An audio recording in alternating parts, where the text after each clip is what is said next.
अगर आप 2026 में नई एसयूवी खरीदने की तैयारी कर रहे हैं तो आज ही बुकिंग करने की गलती मत कीजिए, क्योंकि आने वाले महीनों में इंडियन ऑटोमोबाइल मार्केट में ऐसी एसयूवीज आने वाली हैं जिनके सामने आज की कई पॉपुलर एसयूवीज की पूरी स्ट्रैटेजी बदल सकती है। कहीं होगी इलेक्ट्रिक पावर की नई शुरुआत, कहीं मिलेगा 7 सीटर फैमिली स्पेस, और कहीं ऐसी कीमत देखने को मिल सकती है जिसे देखकर बायर बोलेगा, इतने पैसे में इतनी बड़ी एसयूवी। टाटा, ह्युंडई, महिंद्रा, मारुति, किया, रेनो और वोल्क्सवैगन, लगभग हर बड़ी कंपनी अपने अपने कार्ड्स तैयार कर रही है। और सबसे बड़ा सवाल यह है, अगर आप आज 8 से 15 लाख रुपए की एसयूवी खरीद लेते हैं तो क्या कुछ महीनों बाद उससे ज्यादा बेहतर ऑप्शन आपके सामने खड़ा हो सकता है? इसीलिए आज की लिस्ट बहुत ध्यान से देखिए, क्योंकि नंबर 10 से नंबर 1 तक हम ऐसी 10 अपकमिंग एसयूवीज की बात करने वाले हैं जिनमें से कुछ 2026 के फेस्टिव सीजन में मार्केट को हिला सकती हैं। और नंबर 1 वाली एसयूवी का निशाना सीधा नेक्सॉन और ब्रेजा के बायर्स पर हो सकता है। तो चलिए शुरू करते हैं। Number 10, Honda zero alpha. सबसे पहले बात उस एसयूवी की जो होंडा की ट्रेडिशनल डिजाइन फिलॉसफी से काफी अलग दिखाई देती है। Honda zero alpha. होंडा अपनी नई ज़ीरो सीरीज के जरिए इलेक्ट्रिक फ्यूचर की तरफ तेजी से बढ़ रही है। शून्य अल्फा का डिजाइन फ्यूचरिस्टिक और एरोडायनेमिक कैरेक्टर वाला है। Sharp lighting, clean body surface and एक ऐसा सिलहुड जो इसे सामान्य एसयूवी से अलग पहचान देता है। लेकिन होंडा के लिए असली चुनौती सिर्फ शानदार डिजाइन बनाना नहीं है, चैलेंज है भारत में इसे सही कीमत पर लाना। अगर होंडा इस टेक्नोलॉजी को लोकलाइज करके कॉम्पिटिटिव प्राइसिंग देती है तो फ्यूचर में यह प्रीमियम ईवी बायर्स के लिए एक इंटरेस्टिंग ऑल्टरनेटिव बन सकती है। हालांकि इंडिया लॉन्च, बैटरी और फाइनल स्पेसिफिकेशंस को लेकर ऑफिशियल कॉन्फर्मेशन का इंतजार रहेगा। लेकिन होंडा अगर इस सेगमेंट में एग्रेसिव होकर आती है तो कंपटीशन को इसे सीरियसली लेना पड़ेगा। और अब आते हैं नंबर 9 पर, जहां फॉक्सवैगन पहली बार बजट फैमिली बायर्स के दरवाजे पर दस्तक देने की तैयारी कर सकता है। Number 9, Volkswagen budget family compact. SUV Volkswagen का नाम सुनते ही दिमाग में आता है जर्मन बिल्ड क्वालिटी और शानदार ड्राइविंग एक्सपीरियंस। लेकिन भारतीय मास मार्केट बायर के लिए फॉक्सवैगन की सबसे बड़ी समस्या रही है कीमत। अब अगर कंपनी एक ऐसी कंपैक्ट फैमिली एसयूवी लेकर आती है जिसकी एक्सपेक्टेड स्टार्टिंग प्राइस करीब 7,70,000 रुपए के आसपास रखी जाती है तो मामला काफी इंटरेस्टिंग हो सकता है। Compact dimensions, modern European styling, turbo petrol performance और वोल्क्सवैगन की ड्राइविंग डायनामिक्स, यानी एक ऐसी एसयूवी जो बजट बायर को सिर्फ फीचर्स नहीं बल्कि ड्राइविंग फील भी देने की कोशिश करेगी। अगर ऑटोमेटिक ऑनएप्शन और अच्छे सेफ्टी फीचर्स कंपिटिटिव प्राइस पर मिलते हैं तो इसका मुकाबला सीधे ब्रेजा, वेन्यू, सोनेट और नेक्सॉन जैसी एसयूवी से हो सकता है। लेकिन फॉक्सवैगन के सामने सबसे बड़ा सवाल होगा, क्या जर्मन इंजीनियरिंग को 7,70,000 रुपए के आसपास मास मार्केट पैकेज में बदला जा सकता है? अगर जवाब हां है तो यह एसयूवी फॉक्सवैगन की इंडिया स्ट्रैटेजी का बहुत बड़ा टर्निंग पॉइंट बन सकती है। और अब एक ऐसी एसयूवी जिसका नाम आते ही दिवाली लॉन्च की चर्चा शुरू हो जाती है। Number 8, Renault Bigster. अगर आपको डस्टर पसंद थी लेकिन आप उससे बड़ी और ज्यादा प्रैक्टिकल एसयूवी चाहते थे तो रेनॉल्ट बिगस्टर आपके लिए बेहद इंटरेस्टिंग हो सकती है। बिगस्टर को डस्टर फैमिली से ऊपर पोजीशन किया जा सकता है। लंबा body profile, muscular SUV stance, बड़ा केबिन और फैमिली फ्रेंडली स्पेस, यानी यह उन बायर्स को टारगेट कर सकती है जो कहते हैं एसयूवी ऐसी होनी चाहिए जिसमें पूरा परिवार आराम से बैठ जाए। डिजाइन में रेनॉ का रगेड यूरोपियन कैरेक्टर देखने को मिल सकता है। और अगर इंडिया में हाई लोकलाइजेशन के साथ अग्रेसिव प्राइसिंग रखी जाती है तो बिगस्टर मिड साइज एसयूवी सेगमेंट में बड़ा प्रेशर बना सकती है। सबसे बड़ा एक्साइटमेंट है इसका संभावित Diwali festive season launch window. अगर फेस्टिव सीजन में रेनो शोरूम में बिगस्टर लेकर आती है तो दे दो ब्रांड के लिए एक बहुत बड़ा कमबैक मोमेंट हो सकता है। लेकिन नंबर 7 पर आने वाली एसयूवी किसी कमबैक के लिए नहीं बल्कि अपनी अगली जनरेशन में पहले से ज्यादा खतरनाक बनने के लिए तैयार हो सकती है। Number 7, new generation Tata Nexon. Tata Nexon ने कॉम्पैक्ट एसयूवी सेगमेंट में टाटा की पोजीशन मजबूत करने में बहुत बड़ी भूमिका निभाई है। लेकिन अगली जनरेशन अगर आती है तो टाटा सिर्फ हेडलाइट्स और बम्पर बदलकर काम नहीं चलाएगी। नई डिजाइन लैंग्वेज, ज्यादा muscular proportions, sharper LED signature और ज्यादा प्रीमियम कैबिन इसका कैरेक्टर पूरी तरह बदल सकते हैं।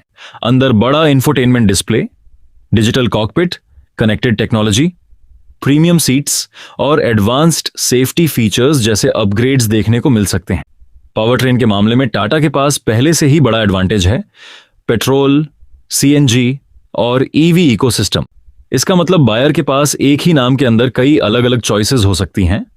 और अगर नई नेक्सॉन की प्राइसिंग अग्रेसिव रही तो ब्रेजा, वेन्यू, सोनेट और दूसरी कॉम्पैक्ट एसयूवीज के लिए कंपटीशन फिर से बढ़ सकता है।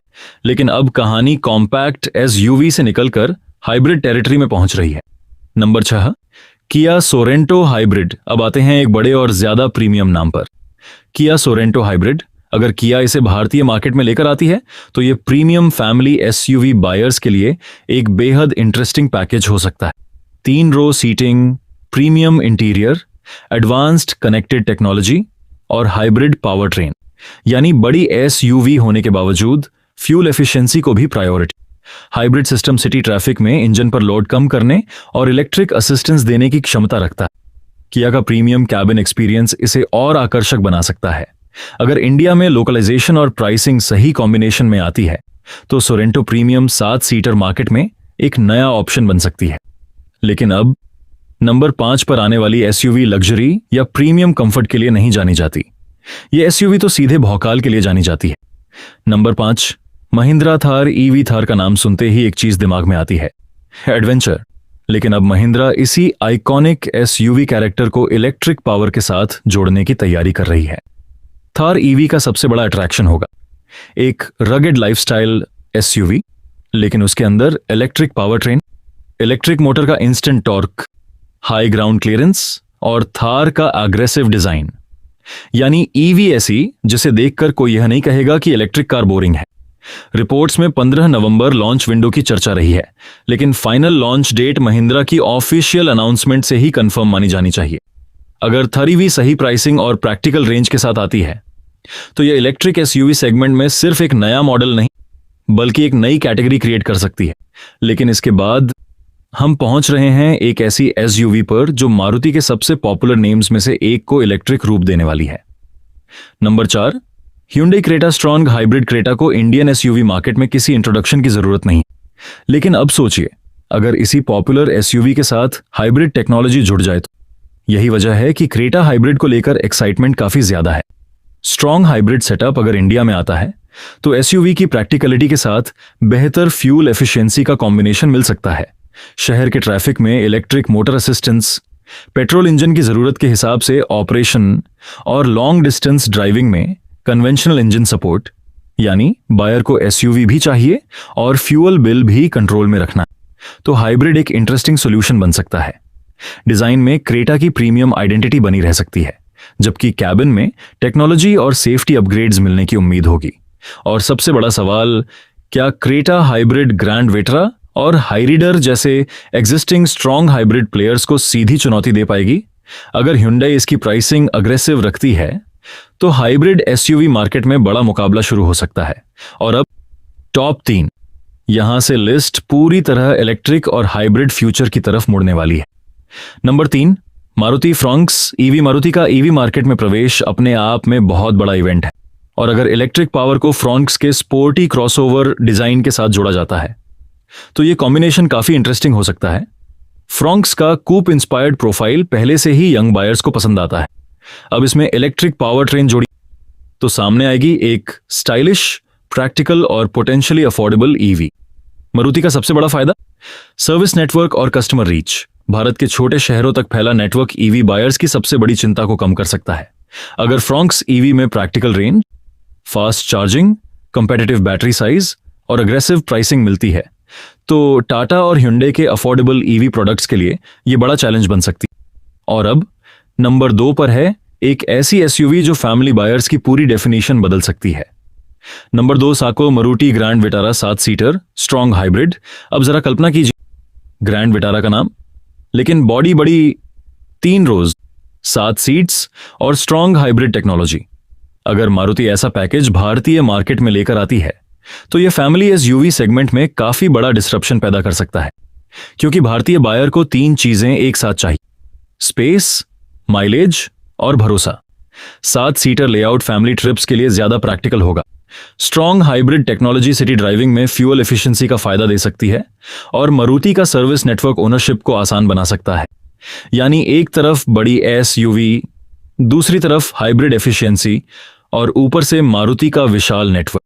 अगर इसकी प्राइसिंग क्रेटा 1000 और दूसरे 7 सीटर बायर्स के लिए अट्रैक्टिव रखी जाती है तो बहुत से कस्टमर्स अपनी खरीदारी की लिस्ट दोबारा बना सकते हैं। लेकिन नंबर 1 पर जो एसयूवी है वह इससे भी ज्यादा डेंजरस तरीके से mass market compact SUV buyers को टारगेट कर सकती है।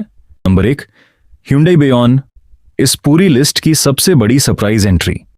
Hyundai Bayon ये सिर्फ Hyundai की एक और कॉम्पैक्ट एसयूवी नहीं है। अगर Hyundai इसे इंडिया स्पेसिफिक लोकलाइजेशन और अग्रेसिव प्राइसिंग के साथ लेकर आती है तो इसका सीधा मुकाबला उन 2 एसयूवीज से होगा जो कॉम्पैक्ट एसयूवी मार्केट में पहले से बहुत मजबूत हैं, मारुति ब्रेजा और टाटा नेक्सन। सोचिए, एक तरफ ब्रेजा का मारुति नेटवर्क और फैमिली अपील, दूसरी तरफ नेक्सॉन की सेफ्टी और टाटा का स्ट्रॉन्ग एसयूवी पोर्टफोलियो, और अब इनके सामने Hyundai की Bayon। Bayon का सबसे बड़ा वेपन हो सकता है इसका youthful European inspired design, sharp lighting, spotty proportions, modern cabin और Hyundai की टेक्नोलॉजी फोकस्ड अप्रोच। अगर इसमें competitive petrol power train, automatic option और स्ट्रॉन्ग फीचर पैकेज मिलता है तो यह यंग बायर्स को काफी अट्रैक्ट कर सकती है। लेकिन असली गेम होगा प्राइस, क्योंकि अगर Hyundai Bayon को ऐसे प्राइस पॉइंट पर रखती है जहां ब्रेजा और नेक्सन के बायर्स इसे सीरियसली कंसिडर करने लगें तो कंपटीशन सिर्फ नई सेल्स के लिए नहीं होगा, पुरानी एसयूवीज के बायर्स भी अपना डिसीजन पोस्टपोन कर सकते हैं और यही किसी अपकमिंग प्रोडक्ट की सबसे बड़ी ताकत होती है। आज आप नेक्सॉन लेने जा रहे हैं, कल Bayon देखकर रुक सकते हैं। आज ब्रेजा की बुकिंग सोच रहे हैं, कल Hyundai शोरूम जाकर कह सकते हैं पहले Bayon भी दिखाइए। और अगर Hyundai ने डिजाइन, माइलेज, फीचर्स, सेफ्टी और प्राइसिंग का सही कॉम्बिनेशन बना दिया तो Bayon 2026 के कंपैक्ट एसयूवी मार्केट में बहुत बड़ा नाम बन सकती है। तो दोस्तों, 2026 का एसयूवी मार्केट अब सिर्फ पेट्रोल और डीजल की कहानी नहीं है। अब गेम बदल चुका है। हाइब्रिड आ रहा है, अफोर्डेबल ईवी आ रहा है, 7 सीटर हाइब्रिड आ रहा है और कॉम्पैक्ट एसयूवी सेगमेंट में नए कॉम्पिटिटर्स आ रहे हैं। एक तरफ है न्यू नेक्सन, दूसरी तरफ ब्रेजा, और अब इनके बीच एंट्री लेने की तैयारी कर रही है Hyundai Bayon। ऊपर से ग्रैंड विटारा का 7 seater hybrid, Fronx EV, Thar EV, Creta hybrid, Sorento hybrid, Bigster, Volkswagen की बजट एसयूवी और होंडा ज़ीरो अल्फा। यानी आने वाले समय में सबसे बड़ी प्रॉब्लम यह नहीं होगी कि कौन सी एसयूवी मिलेगी, सबसे बड़ी प्रॉब्लम होगी इतने ऑप्शंस में सही एसयूवी कौन सी चुने। अगर आपका बजट करीब 8 से 12 लाख है तो जल्दबाजी करने से पहले अपकमिंग कॉम्पैक्ट एसयूवी जरूर देखिए। अगर आपका फोकस माइलेज है तो स्ट्रॉन्ग हाइब्रिड को इग्नोर मत कीजिए। अगर रनिंग कॉस्ट कम करनी है तो आईवी ऑप्शंस पर नजर रखिए। और अगर आपको फैमिली के लिए बड़ी एसयूवी चाहिए तो आने वाली 7 सीटर हाइब्रिड एसयूवीज का इंतजार करना समझदारी हो सकता है। लेकिन अब आप बताइए, इन 10 अपकमिंग एसयूवीज में से आपकी नजर किस पर है? Bayon, grand Vitara 7 seater, Fronx, Creta hybrid या न्यू नेक्सन? कमेंट में सिर्फ अपनी फेवरेट एसयूवी का नाम लिखिए, क्योंकि 2026 की दिवाली सिर्फ त्योहारों की दिवाली नहीं होने वाली। इस बार इंडियन एसयूवी मार्केट में भी एक बहुत बड़ा धमाका होने वाला है।